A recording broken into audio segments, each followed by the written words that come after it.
everyone and welcome to the Emilie guide. Now if you've seen anything about this character, you probably think that she's a burning DPS. And if this is your impression of her, I need you to completely forget about this. Emilie is a Dendro DPS, and what I mean by that is that she deals big Dendro numbers as her main source of damage. And in order to deal those big numbers, she wants just a small amount of burning. And that's it. Now, in order to understand why you only need a small amount of burning, let's move over to the actual kit. Now, let me quickly tell you how to actually use her. Step 1. Press E and summon and then draws. And that's it. That's the kit. Jokes aside, she's a very simple character to use. Essentially, as I said, her skill summons a lamp that is basically it and draws. This lamp has 3 levels, and when you summon it for the first time, it will be at level 1. In order to get it to level 2, you just need to trigger burning. And without burning, this ability isn't very good. Doing that will generate scent on burning enemies, and getting 2 scents will ascend the lamp to level 2. This skill also has a duration of 22 seconds and cooldown of 14, which gives it 100% uptime. Also, as we're gonna see later, technically, you only need to use your E once and never again. Moving on to her burst, I mentioned before that she has a 3rd level of her skill. That level is only reachable when you use her burst. Essentially, when you use it, the lamp from the skill changes from level 2 to level 3 for 2.8 seconds. During this time, the lamp will fire projectiles every 0.3 seconds, with one opponent being a possible target once every 0.7 seconds. So if you are in a single target, it should hit the target 5 times, while if you are in AoE with more than 2 targets, it should hit 10 times. And also this has very small AoE, so don't expect it to be more effective the more opponents there is. So all of that is just a theory, but how does it work in practice? Well, this is a 50 cost energy burst, which in a team like Emilie, Bennett, Shangling, Kazura puts her at around 170 energy recharge requirements. Now, does that mean you should build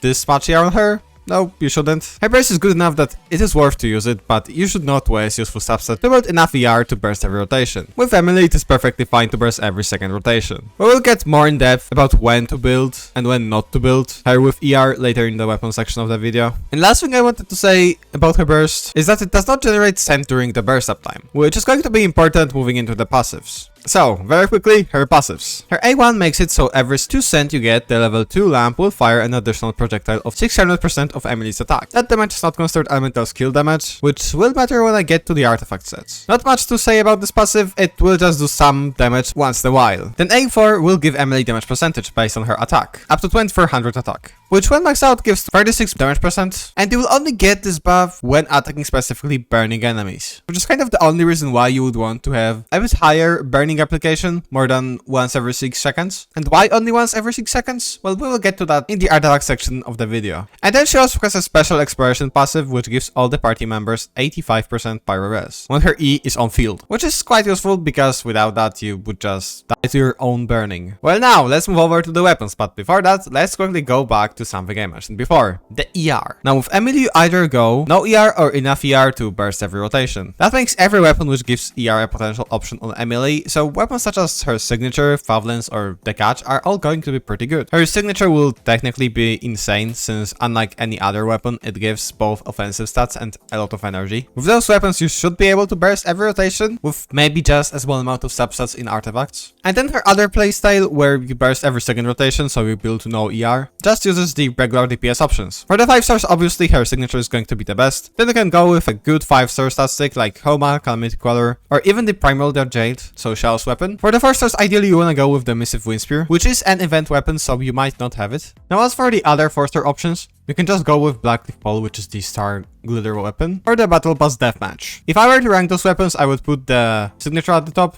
then all of the good 5 stars. Then probably Favlens, because it not only buffs her, it also gives energy to your entire team. Which like with Shangling, for instance, with Kazura, this will also make it so you can burst on them and build more offensive stats on them, so it's gonna be good for the overall damage. Then probably Deathmatch, then the Missive Wind Spear, and probably the weakest one would be the Blackleaf weapon. And then if you don't have any of those, you can just go with the catch, which is the weapon you can get from fishing, which is also going to be fine. It's going to be similar to the other 4-star options. And I think all of that is going to basically cover all of her possible weapons. So let's move on to artifacts. So yeah, the artifacts. The best artifact set you can use on her is the Unfinished Reverie set. As you can see, Unfinished Reverie is a set that gives you 50% damage percent and 18% attack. The biggest advantage this set has over the other sets is that those buffs apply to the entirety of her kit, which means that you're buffing her skill but also her burst and her passive. The effect of it is also not very hard to trigger, you just need a little bit of burning. And this set I would say is most definitely her best set, and if you're planning on playing her, you should probably consider getting it, because 50% damage percentage is quite a lot. And if you farmed some of the Bond of Life set, as of late you might already have some of the pieces from this, which is just going to make things easier. Now the other very good set for her is going to be Deepwood. Now, essentially, no matter what set you end up going with, on Emilie, you always want to have Deepwood on someone in your team. The requirement for it to proc is just to have it on any of the characters in the team and then use their skill, and then just get the 30% Dendro rest shred for 8 seconds. If you don't have the Reverie set, you should probably go with the Deepwood. It is a fairly good set. The other reason why this set is actually her probably second best option is that this set is very universal. You probably have a lot of those pieces with probably pretty decent substats, and Emilie wants mostly crit stats and offensive stats, so a set like this would certainly be pretty good. Honorable mentions goes to Golden Troop. Now, Golden Troop gives you 70% elemental skill bonus damage. Now, you might be like, okay, but Emilie, when you place her E, she does elemental skill damage. So why isn't it that great? Well, the answer is simple. First, this doesn't buff her burst, and second, this doesn't buff her passive, which is something fairly significant. However, with all of that said, elemental skill damage is still quite a significant amount of her damage. So if you have a Golden Troop set with good substats, you can consider going with it on Emilie, just because the elemental skill damage increase is actually very high. And then from like more niche options, since you're playing a burning team, if you play on-field Emilie with, for instance, Bennett C6, so you power infuse her, you can play Marishosa. She can proc the passive herself since she's triggering burning, so she's doing self damage. And other than that, you can just go with any 2-piece. Now, of course, it's going to be significantly worse, like when you compare 2-piece of like 18% of attack plus 18% of attack compared to the Reverie set, which is 18% of attack and then 50% damage percentage. The difference is going to be fairly big. But I mean, if you have good stats, if you're not planning on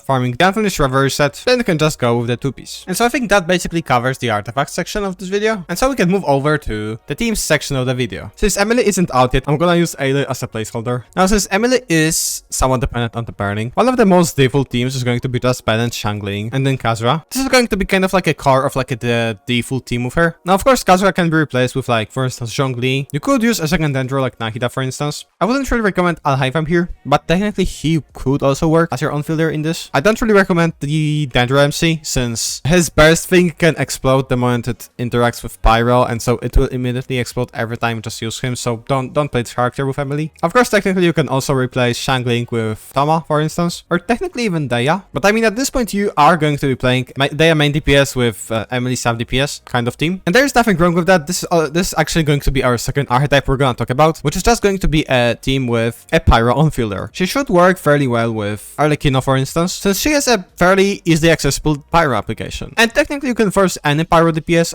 in this slot, like even Gaming, for instance. Now with Lini, I'm actually not quite certain how their interactions are gonna end up looking like. Technically, if you don't have that much Dendro, he could work, as long as there's a Pyro around the enemy, right? Technically, you can play something like this. You should still have a good enough burning up time for Emilie to trigger all of her stuff. And you're also gonna have Farina. She's gonna be the one vaping, which is still going to work. She's gonna be doing fairly good damage from that. And then you also have Bennett to stack her up. Now, of course, in a team like this particularly, you have Arlecchino, so she's not gonna get all of the healing procs, but you can use Deya instead, for instance. And that should also be fine. Now, there's also a fairly interesting team comp, which is essentially a team like this. Now, the main point of a team like this is that you essentially have a quicken team with Sino, Emilie, and Fischl, but you also have Toma in order to proc a bit of Emilie burning stuff, so she actually does higher damage, but also you can trigger overloads thanks to Toma's power application, and you also get his defensive utility, which is, you know, something, and his C6. And a team like this is going to be a thing that's like going to be possible. It probably won't be great, but like you can play that too. And so now, the final part of this video, the constellations. First things first, don't pull for cons ever on any 5-star. They're not needed. You can clear without them. But if you want to pull for them, C1 increases the damage dealt by skill and the passive, and it also gives you an additional scent, which essentially means more passive procs, which is a fairly good constellation. C2, whenever you use skill, burst, or the passive, you get a Dendro res decrease on your enemies of 30%. This becomes more valuable if you're playing multiple Dendro characters. Now, Dendro characters don't tend to do that much damage if you're not triggering any electro-related reactions with them, which means that this is not going to be that valuable even if you have multiple Dendro characters. It's not gonna be that valuable as a party-wide buff, but this is going to be a fairly strong buff for her, just like for her own. And so her C2 is actually like pretty good. C3 is the elemental skill damage increase, which is her main source of damage, which is going to be obviously fairly strong. C4. Burst duration is increased by 2 seconds, which is going to be fairly good. And the intervals between opponents being selected as the target for Scented Dew is decreased by 0.3 seconds. This is quite a significant constellation. This kind of makes it so we wanna burst on her every rotation, but like if you're pulling for C4, you probably have her signature, so you don't have energy recharge issues. And so this can give you like a bunch of more procs of the burst, which has a good scaling on its own, so that's a fairly good constellation. C5 gives you a buff to her burst, which is just going to be fairly synergistic with the C4 we just read about and the previous cons. And then C6 just gives her a lot of sand and Dendro infusion, and she just does a lot of damage. Like, this is just a 5-star C6. It's just very strong. And so that's gonna be it for the Emilie guide. If I missed anything or if you have any questions, you can let me know down in the comments. And so yeah, that's gonna be it. Remember to subscribe, and yeah, bye.